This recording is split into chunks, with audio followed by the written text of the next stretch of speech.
Hello, chat. I'm not gonna lie. I just started ranting while I was packing up all my stuff for spring training. I just started ranting. Just ranting away. Yapping. And, I'm not gonna lie. Lost track of time. Didn't even answer one question that chat asked for. I was 20 minutes in, and I was just ranting. So, I will save that as a B-side. At some point, maybe I use it, but for now, I'm gonna redo this entire thing. Hello, all. I am packing for spring training, which is why I am sitting and not walking around. For those who enjoy me walking around more than me sitting down, I'm sorry. Today is a sitting day. So, sorry about that, y'all. Next time you see me, I'll definitely be walking around. But for today, that will not be the case. Packing for spring training, and I packed my shoes. I got another 2 pairs to pack. And I gotta pack, I usually try to pack about 10 days worth of clothes, because I will be carrying about 4 or 5 days worth of clothes with me to Arizona. So usually like 2 weeks worth of stuff. If I do laundry once every, call it 7-ish days, that means I could do laundry 3-ish times before I have to send all this stuff back. So just enough to get me by for the next 2 months. So I gotta fit my life in this bag and have it hopefully last me 2 months. I've done this trip enough times now where I know how much stuff I need to pack.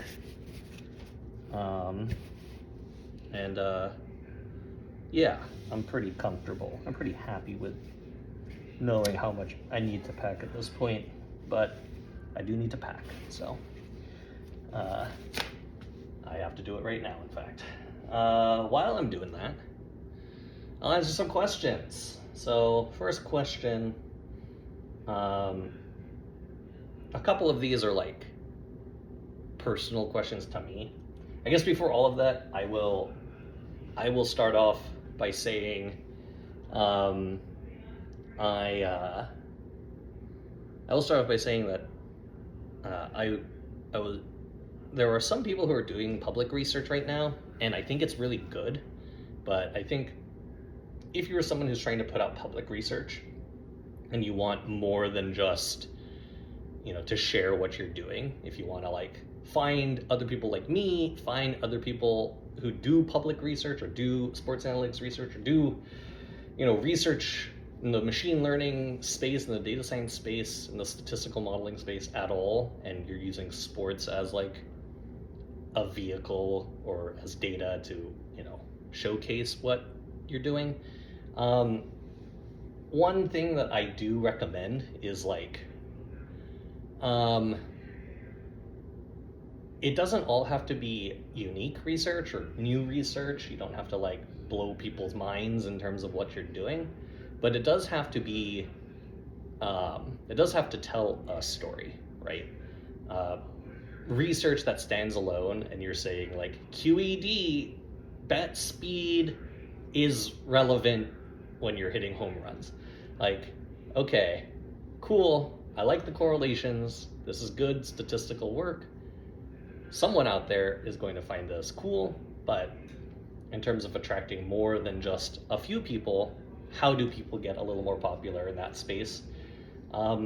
Storytelling, right? It's making sure that the example you're using to talk about what you're most interested about is something that either is very unique and rare, and that's the reason why your stats can, or your calculations can explain what's going on, or something that happens all the time, and you're able to say, look at this factor that happens in this when this natural phenomena occurs with regularity, right? People care a lot more when they could see it and say, hey, did you know that when this happens, usually this other thing is also happening? Like, that is like a morsel of knowledge people prefer to consume versus like, the did you know X correlates with Y, the end. Great, but when will I see that? How do I apply that, right? Don't leave that part up to chance. Don't leave that part up to people having to figure out why it matters. Explain why it's important to people, right? Like, say, use examples. Pull examples and say, these are where you see this happen. This is a leaderboard, and here's the best versions of what my new metric is, and here are the worst versions, right? Like, try to explain why this stuff matters and what it looks like when you're watching a game, or seeing a trend in something that maybe it's not sport, right? Maybe it's the stock market, maybe it's health care or health data, maybe it's food data, maybe it's commercial or commerce, point of sales receipt data, whatever it might be. Tell the story, because the story is what's compelling. And for the nerds, right, we care about that research section, that results section, and that discussion section. But for a majority of people who aren't the nerds, who care most about the results section, the method section, that discussion section and the abstract are the things people care about the most. And really, the abstract's the thing that people care about 99% of the time. And the discussion section is the thing that links whatever you found to whatever was existing out there. And I know I'm using these academic terms, but the analogy to academia is pretty strong, right? Like, most people want to hear, like, when people watch a series, like when people watch a TV series or something, if you've ever like looked at the data for like viewership of a TV series, it's always a U shape, right? It's always this U shape. There's a lot of people who watch a TV show at the beginning of it, and there's a lot of people who tune in when a TV show is ending. But there isn't a ton of people who watch in the middle of it. And it's always weird, right? It's like, why would people watch like the first episode and the last episode but watch nothing in between? Like, aren't you missing out on that part of it? Well, it's not that all of those shows or all of that stuff is getting skipped, right? It's that, people might be re-watching the parts that are most important, right? And sometimes that is the beginning and it is also the end. And there is always going to be more people who, are interested in re-watching or revisiting why something is important, the beginning, and what the resolution of the problem or the scenario is, which usually is the end. So always try to invest a ton of time setting up a cool problem or a story and ending with a really strong conclusion. Let your statistics, let your methods, all of that, let that play, but don't let that be the complete total story, right? Don't let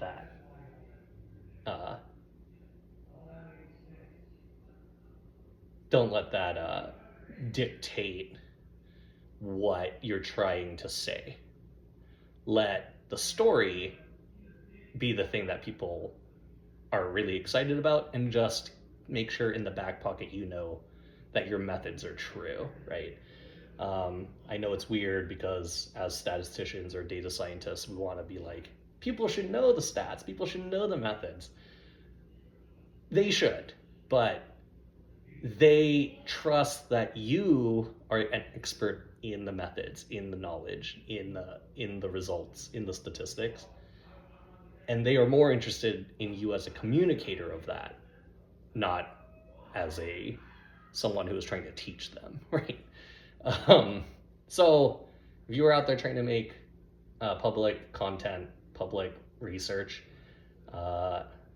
try to do it in a way that engages people for, from their point of view, not necessarily from your point of view. I think that goes a little further, right? Okay, sorry. Small rant over. Also, I gotta check. There's like I'm like kind of freaking out because there's like a weird smell. And like, I don't know where the smell is coming from. It's not over here. It's like, I don't know if it's like cooking. I don't know what it is. I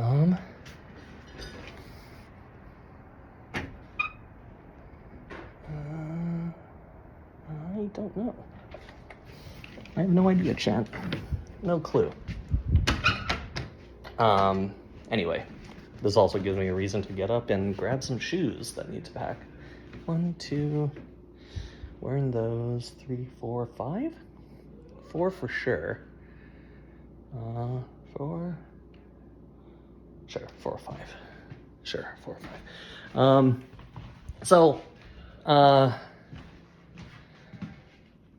5. Some questions for chat. Some things that you guys want to talk about. First question, y'all. These are all baseball questions about me. Someone asked, when I was healthy, if I'm healthy and I'm full go, what's the hardest I could throw a baseball? And I will say, I'll preface this very clearly. I never played baseball growing up. Did not play baseball as a sport growing up. Baseball was not a sport my family grew up watching. My dad is an immigrant from England. My mom is an immigrant from the Philippines. Sports to them were like culturally important because they were just trying to meet friends in the Bay Area. So the San Francisco 49ers at the time is the team that they were, most excited to watch. And to some extent, still is. But baseball was not a sport they cared about at all. We did not go to games. My first baseball game was free tickets from my dad, and we left after I think the second inning. I want to say 9 or something. So very little interest in baseball growing up. I didn't get into baseball until I was in college. So even then, I didn't play. I just watched it, and I enjoyed watching it. So I have thrown and tested myself to see how hard I could throw, and it is very slow, I would say. I don't think I crack much above 70 miles an hour. I think my hardest throw might be 70 miles an hour on the dot. It is very slow.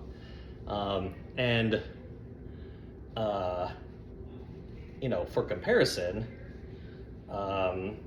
someone in baseball operations at the Reds, they have been for the last several years trying to learn how to throw really mechanically soundly in order to hit 90 miles an hour. So they're trying to throw the ball 90 miles an hour.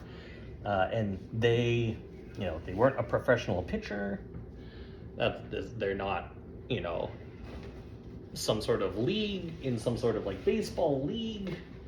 They are just doing it to see if they can. And over the last 2 years, he has gone from throwing, high 70s up to high 80s. So it's awesome, but it does take a lot of work just to even be able to, do it without even thinking of trying to throw a strike, right? Just trying to throw as hard as you can. So given that context of this person going from average Joe to someone who could throw 90 miles an hour, it takes a long time. And so if I had to measure myself right now I don't think I could throw harder than I don't even know if I could touch 70. I think it'd be pretty slow. I will say one more anecdote. I won't say who it is. I think if you follow the Reds or you are in the organization listening to this, you probably know who it is. But once upon a time, I needed some help testing out some equipment, and a former player, and at that time a staff member, I asked them to help me collect data. And this former player was a very highly touted prospect at one point in time. And he hadn't competitively, or even, in any sense of the word, any sense of the execution, he had never thrown a competitive pitch or needed to throw as hard as he used to in years. Probably like the better part of 6 or 7 years. The better part of 6 years, I would say. Which he said to me. The reason he was drafted originally was because he could effortlessly throw 100 miles an hour.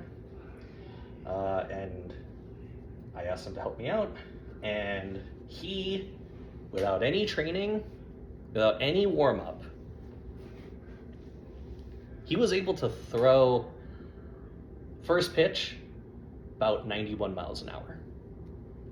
He was able to throw 91 miles an hour, just ripped it. By the last pitch, he cranked it up almost to 95. And that was just him off the couch. So when you think about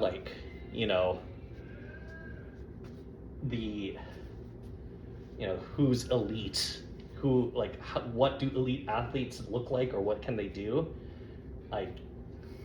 Once you have training and you have these genetic talents, genetic gifts, plus strong training, it's pretty easy to see that not only do they retain all of that knowledge of what made them good, but even just pure talent, raw skill, they can rip, velocities that most people would have to spend many years, this other person in our organization, many years trying to even get close to something that they can do just waking up, drink a little coffee, pump mid-90s. So let it be known that the professional athlete, even after not being a professional athlete and not training to be a professional athlete, they can do things that are just truly incredible. Another question in the same vein, someone asked, how long would it take me to get a hit if I, if I was just standing in the batter's box, knowing everything I know, taking, professional major league level pitches? I would say never. I think 0. The difference between, it's funny because, some pitchers, this question was asked, I want to say, every now and then a question like this gets asked to a bunch of professional players, and the variety of answers is so funny. Some pitchers think 0, which probably is the true answer. The average person probably wouldn't be able to get a hit. Some of them hedge a little more. They say, oh, it's probably 1 over a very large number, right? 1 out of 10,000, and if you're keeping track, 10,000 would be the equivalent of 5 starting pitchers' full seasons. So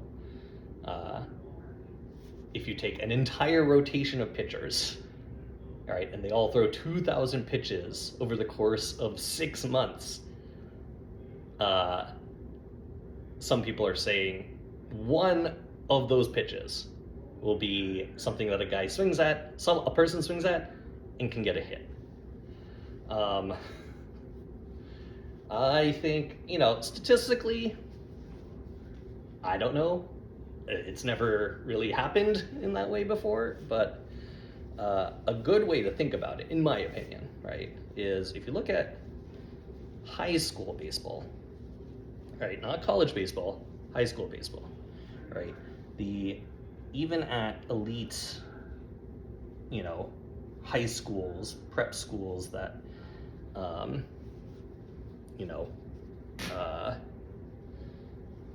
they're known for their baseball, right? The difference of talent from the worst baseball player on that team to the best is very, very large, right? Like, another way to think about it is in college, the best baseball player on a college team is probably a professional baseball player within the next 2 to 3 years. The worst player on a college baseball team within the next 2 to 3 years is just an average person, right?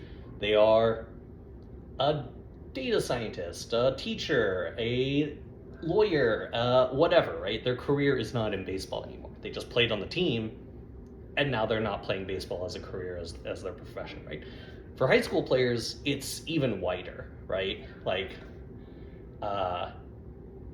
some players on a team might be, a first rounder, like a Derek Jeter, right? But who was Derek Jeter's teammates on his high school baseball team? Some of those people didn't play baseball even at the collegiate level, right? Like, they weren't even, their quality of talent wasn't even good enough to play at the next level of competition, like the collegiate level of competition, right? So, and fact check me if that's not right, if all of Derek Jeter's teammates ended up going to NCAA or junior college or NAIA or something, then, it is what it is, but more than likely there's going to be a good amount of those players who played with Derek Jeter in high school who didn't go play on into the next level, right? So think about it from the high school perspective. If a high school pitcher, like last year in the draft, Seth Hernandez was top pitcher, who was a high school pitcher, how often did Seth Hernandez get hit, right? How often did people get hits off Seth Hernandez? And he had obviously an incredible season, but if you take the talent of players who just will not ever be considered to even be prospects for professional baseball, that number is probably close to 0 in terms of like hits off Seth Hernandez. Like, people in high school who were playing against Seth Hernandez, who weren't hitting up in the order, it's probably around 0. They probably struck out a ton and never had a hit, that put them on base. Like, if people got on base, it's because Seth Hernandez most likely walked them. So from that perspective, I think you could actually answer this on your own if you have access to some high school baseball data, right? And if you don't want to do it with high school baseball data, you could probably do it with college baseball data. And if you don't want to do it with college baseball data, you could probably do it with some minor league data, but at that point, those players in minor league baseball, they're all professional players. So the differences between, low A and MLB is a lot closer than the difference between a high school player who didn't play in college and low A, right? Like, is it Brian Scalabrine? Brian Scalabrine once said, him versus someone playing street ball, he is closer to LeBron James than he is to someone playing street ball. And that's true. That is actually true, right? So when it comes to me getting a hit against actual professional baseball players, I'm more likely to be hit than I am to get a hit. I will say that.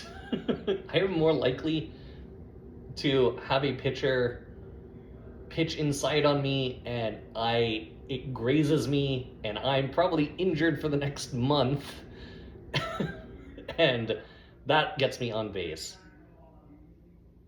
I'd probably take that, 50, 100 times over any odds of me actually getting a hit off of a professional baseball player. And that's me saying that. So for anyone out there, who is more confident than me, I promise you, it is a lot more difficult than you think. Okay. One more question. I think I have enough time for this one. This one's a cool one. Someone asked, what's the best way to put it? I flip-flops.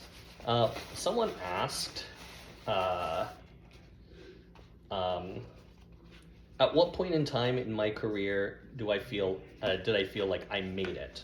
Like that I've arrived is what their terminology was.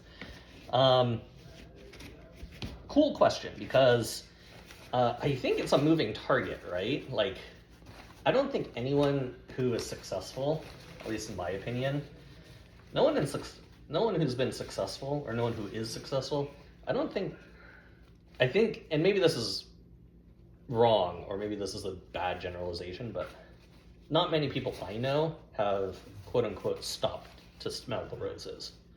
I think a lot of people I know didn't stop to smell the roses.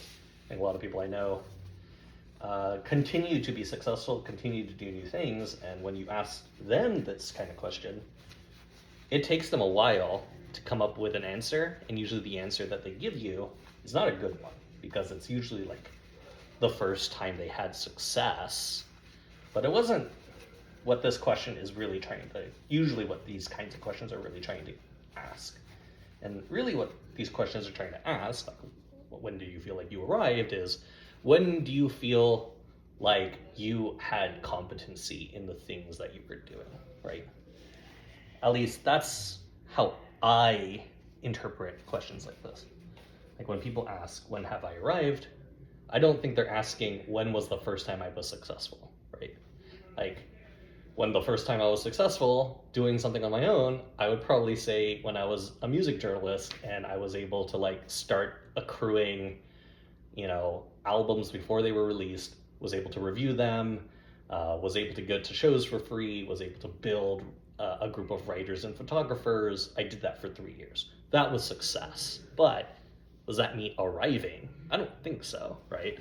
I don't think I would consider that like my open the doors and people are like understanding that I am like really good at whatever I'm doing. Like most people don't even know that was a part of my life. So me arriving, I would say it's probably, my thought of this was more recent. More recently. I would say like in my entire life, I've had good skills, and whether marketable or valuable, they were good. People put weight into the things I do, and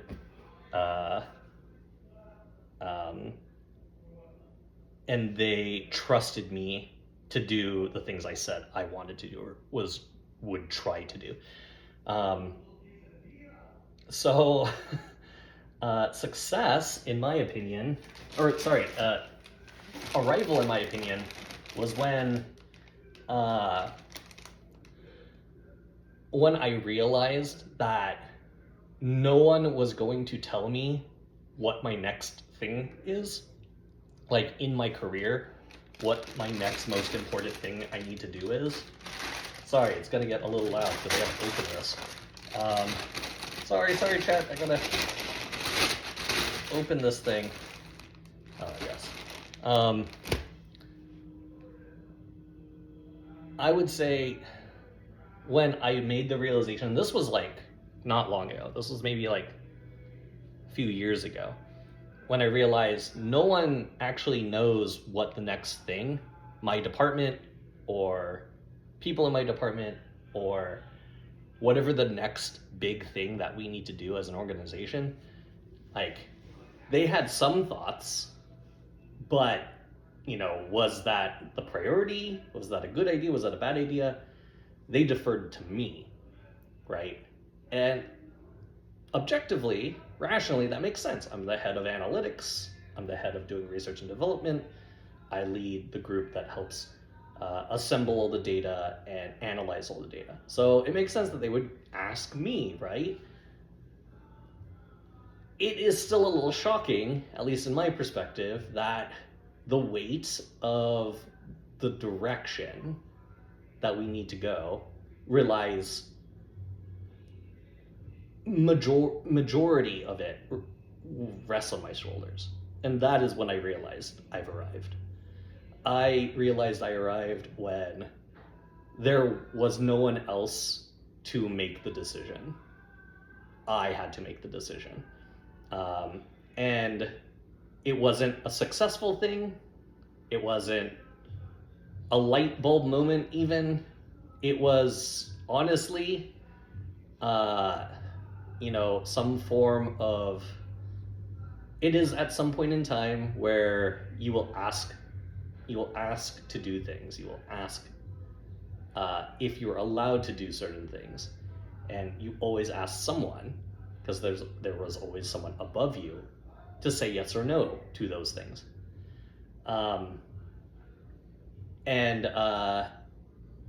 Now, while I do have a boss, and my boss is definitely from the analytics side of baseball, it's different now. And when I say, like, these are the things that are important in terms of research and development, there is no pushback. There is no me asking that someone else that we need to do this. We just do it because I say so, right? And I think that's when I realized I have arrived. I realized it's important, that responsibility falls on me. So at least that's what I would answer now when people ask, like, when was that moment for me in my career? It was more recent, and in my opinion, the moment in time where you no longer have to ask to do things is probably the moment in time where, at least for me, it's probably when you arrived. So, okay, do I have any? Oh, right, one more here. This one, I should probably end it. I'll very quickly do this one. Someone asked, what are things I look for when I'm looking for an apartment? For me these days, because I have a gym and the gym requires a certain amount of space, and like, if I don't have that kind of space, then I can't move my gym. I honestly look for one thing, and that is if there is a basement or a garage. If there is a basement or a garage, then I will look at the place. If there is no basement, if there is no garage, then I don't know where my gym is supposed to go, right? And like, I can't just put my gym on, like, in the living room, because wood floors, or like, it's not a cement base, like, it's not a cement floor or whatever, right? Like, I can't just like have a bunch of powerlifting stuff laying on, like, putting pressure on like the second or the third floor of some place. It not only would be gigantic in terms of space, but it would be extremely loud if and when I drop weights, right? So I tend to seek out places that have, garages, but also on top of needing a garage, I also would substitute a garage for a basement, that has cement floor, not wood baseboards. So that's my very short answer, but I need that, and then as a, you know, everything else is kind of optional. You know, I've lived in all sorts of places. I've lived in 1-bedroom places. I've had 2 bedrooms. This is the most rooms I've had to myself. You know, I have 4 bedrooms here. I've lived in all sorts of different places, and I think like number one thing in my mind now is a place for my gym.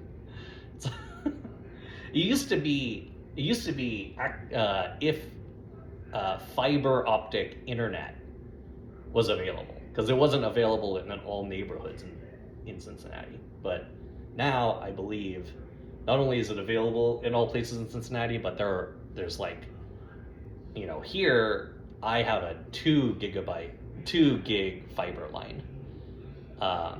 So there are places that offer 1, there are places that offer 2. I think there are places that offer like half a gig fiber line as well.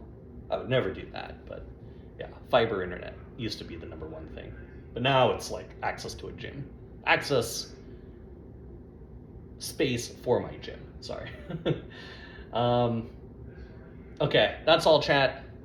I will catch y'all. Next time you see me, will definitely not be here, because like I said, I'm traveling. So I will talk to y'all very soon. See you, chat.